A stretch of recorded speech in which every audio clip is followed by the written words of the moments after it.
And on top of that, the great self-sacrifice when you see someone come to him when his father died. Imagine when your father's died and someone comes up to you from Syria. He sees you. He says, what's your name? He says, Hussein. Son of who? He says, son of Ali ibn Abi Talib. He said, may Allah curse you and curse your father Ali. If someone talked like that to you, how would you reply back to him? May Allah curse you and your father. The guy's name was Asam ibn Mustalaq. Imam said, is the wind of this area hurting you? Or maybe you've had a disagreement with your wife. Is there a shelter for you to stay in? Or has no one provided you with clothing? Please come and stay in my house if you are a stranger in this area. Wallah, that person began to cry. He said, Aba Abdullah, I cursed your father in front of you. And this is the way you reply back to me by making your house available for you? He said, this is the family of Rasulullah and the way we treat people. People may come and curse us, but we come back with morals because our grandfather Rasulullah came to perfect the morals of mankind. And that's why I will never forget the greatest self-sacrifice before Karbala. Notice none of these stories have anything to do with Karbala. Before Karbala and the battle of Nahrawan, the soldiers who were caught by Ali ibn Abi Talib were standing there.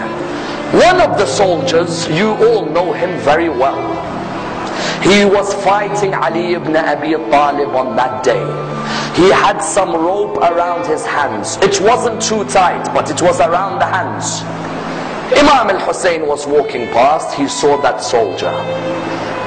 And the soldier looked at him and said, Hussein, I beg you, please remove this rope from around my hand, because the rope is causing nervousness in me. Remove it.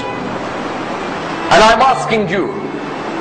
Imam al-Hussein went back to his father. He said, oh my father, I'd like a favor from you. He said, what is it?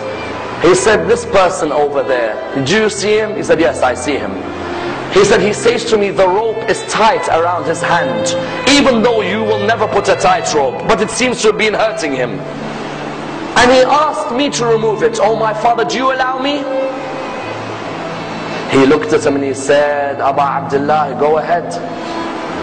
Aba Abdullah, why do you want to answer this? He said, Father, when someone asks through me, how can I reject? I don't want the person to be embarrassed.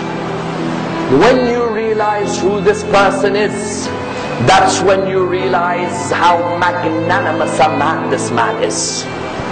He went back to the person. He said, give me your hands. And he removed the ropes from the hands of Shimr bin Dil-Jawshan.